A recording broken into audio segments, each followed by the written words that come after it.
God, that was a win I wanted. That you would have stayed number one going into the year. You have all the hype, and obviously we'll wait for some people to join in here. But man, that's, that was a tough loss for Michigan State. There's obviously a lot to kind of be concerned about, but there's also a lot that you look at and you definitely like the way that they fought back. Going into this game I was hype all day for it. I'm sure most definitely Michigan State fans were, and maybe even just college basketball fans in general. You get number one versus number two, and then when you're watching the game, it didn't become unbearably unwatchable, but you saw I had a problem with the officiating both ways. It seemed every time they missed, there was just a call. When there were calls when there shouldn't have been calls, and then when you thought, okay, maybe that one was a foul, the refs ended up swallowing their whistle, and that's not why Michigan State lost, but it made the game a lot less hype than you would kind of think to begin with, anyway. And Zayad said, "So what?" I'm assuming he means "so what?" The Michigan State loss, and yeah, just kind of get it out right away. This loss doesn't really mean anything in the grand scheme of the season, but it's one you wanted to have early on to, just so you can build that confidence for your team. It's, teams have a different swagger when they are number one in the country. And as far as this game in general, watching Michigan State and Kentucky really just kind of fight it out. One thing that it was almost like a flashback for me was the play of that freshman on Kentucky, Tyrese Maxey. The last time I saw Michigan State get really tore up by a freshman like that was Kyrie Irving when he was at Duke, and he dropped 30 points. And I think it may have been the first game of the season, but one of the games, definitely one of the first games of the year, because I think he only played like 10 games in college. But that's what that reminded me of. And I didn't like I didn't like, one bit of it. Him just being able to kind of do what he wanted to do with our defense. If you're going to point to one thing besides the obvious for Michigan State that really went wrong, the main obvious thing that everyone's going to point to, and rightfully so, is the three-point shooting. They shot under 20% from three, 5 of 26. I don't expect them to do that ever again. That's kind of reminiscent of what they shot when they lost to Syracuse in the tournament 2 or 3 years ago or something like that. And you see, kind of some of the main culprits. They weren't really able to get anything from their bench either. And they played really pretty timid in the first half. They didn't seem like they were attacking the basket. They got virtually nothing from Xavier Tillman on the inside. Needed 7 points, 8 rebounds, shot 3 of 8. Rocket Watts, he was kind of really the only one being aggressive, and he just, he wasn't able to make a shot. And that's a true freshman that, because Josh Langford's out, is somebody that you're probably going to rely on, just through the first part of the year. And then Cassius Winston, he picked it up. He picked up a little bit in the second half, but, even he didn't have the best of games. And, early in the game, he definitely wasn't attacking, and neither was the team. They're settling for a lot of long twos and a lot of the threes. I like the looks that they got, but they just weren't falling for them. So that's one thing that is, you just don't expect that to happen again. So overall, I'm feeling fairly confident about the team moving forward. They were down 13 with maybe 8 minutes to go in the game. Or something like that. There might have been a little bit more time, but it was 54 to 41, and then Michigan State fought back. They cut it to 6, and then Cassius got his 4th foul, so he had to come out of the game. And then at the end there, you saw that they cut it down to 2 with just about a minute left, and then Maxey hit that really deep 3, which pushed it to 5, and Michigan State was really just never able to wasn't able to recover from that, because I think after that 3 they had Izzo called the timeout, and they didn't have any more timeouts left, so it became sort of like just a free throw game at that point. Well, they did have a shot after that, actually.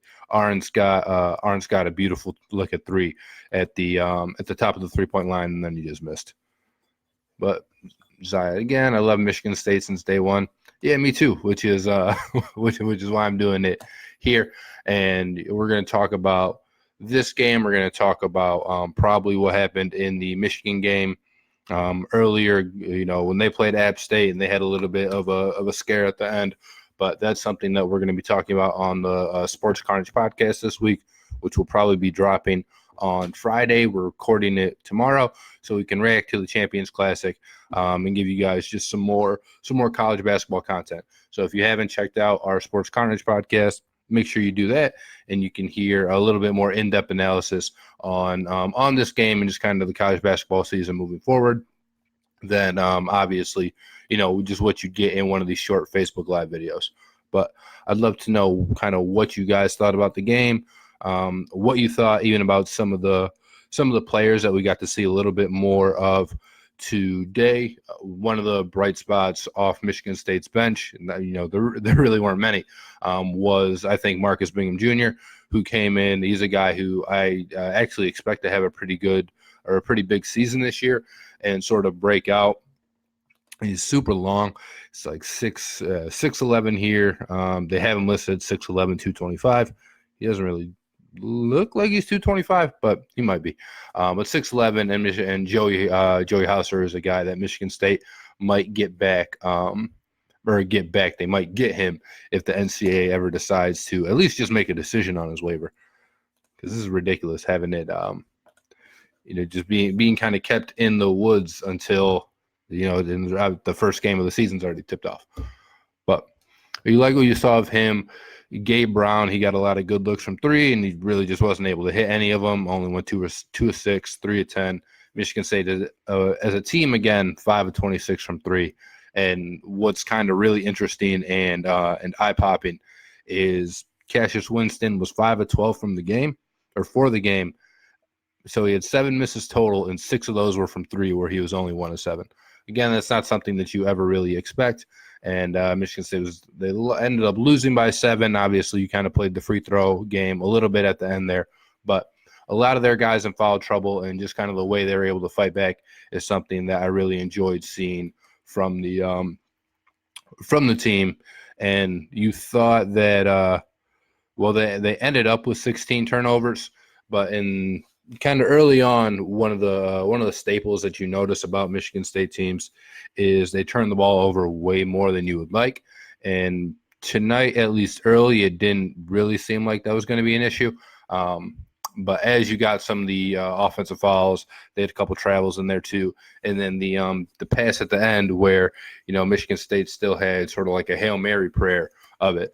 And then they, I don't know who threw the pass, but Cassius went to go catch it, and it was just a little bit out of reach, so he was able to kind of corral the ball, but not before it hit out of bounds.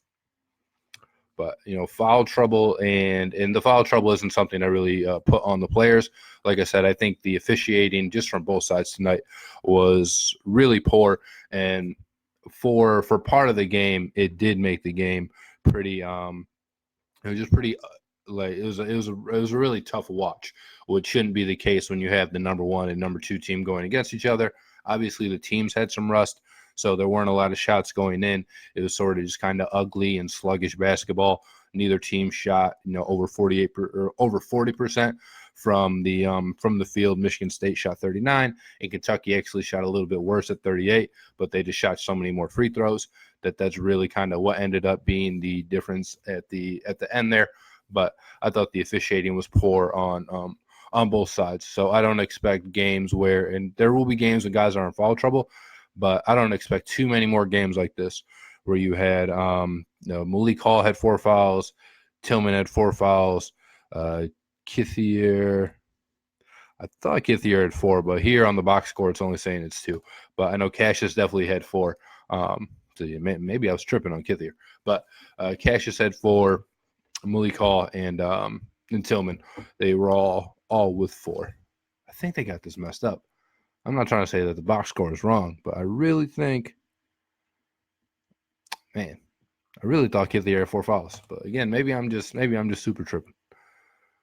No WBB. The rest was terrible.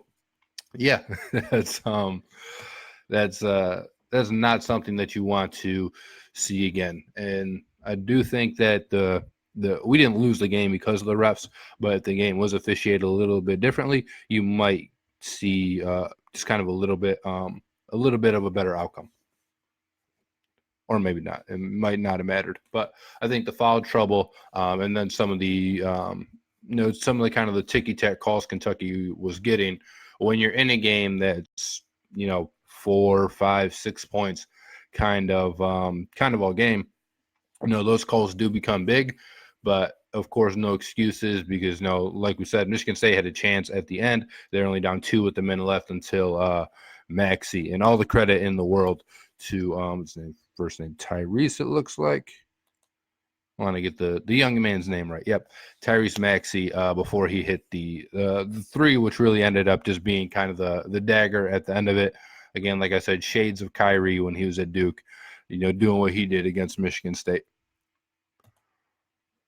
But other than that, it at the end in like the final probably 10 minutes, it was a pretty fun game to watch. But the first 30 minutes, just with the with kind of the sluggishness that they were playing with, and with the referees, it was a tough look for Michigan State. But it does do. I think it provides them a pretty good outlook on the season. I think it tells you, and you're not ever going to be able to take away a whole lot from just one game, especially not the first game of the season. But if you had really any doubts about Michigan State coming into the game, I do think that this game, definitely points you to the side more that they're a for real basketball team, and that they're one that may be deserving of the preseason hype. Hopefully they can get a guy like Josh Langford back who can provide some of that extra scoring that they didn't have tonight. Because that was another big issue for them is nobody was really able to get it going on offense except for Cassius, and he did most of his damage from the free throw line. But other than that, nobody else was able to crack double digits, and you're hoping a guy like Langford's able to do that. You're hoping some of those shots that Tillman, Henry, who else, Rocket, and like Gabe Brown are taking. And even Arns, who is one of 3 from 3, but all 3 were pretty good looks. You hope that those shots are just able to fall on a more consistent basis, and then you hope that the NCAA gives you a gift and gives you Joey Hauser back. But that's really all we have for the game. Just wanted to get on here and kind of give you guys the thoughts on the probably or maybe the only 1 versus 2 game we'll see all year. But if you liked what you heard tonight, or even if you didn't, we do have more content for you on the Sports Carnage podcast. Go ahead and click the link in the description there. But you can also find us, of course, on iTunes. Facebook is right there. Twitter at Sports Carnage. And then Podbean and YouTube, which this video should be up on in probably about 8 or so minutes. But subscribe to our channels so that way you kind of never miss anything like this. And like, review, share, show your mom, your grandma, your granddad, whoever wants to see it, and whoever enjoys and gentlemen talking about sports. But that is what we have for you guys tonight. Good night and go green.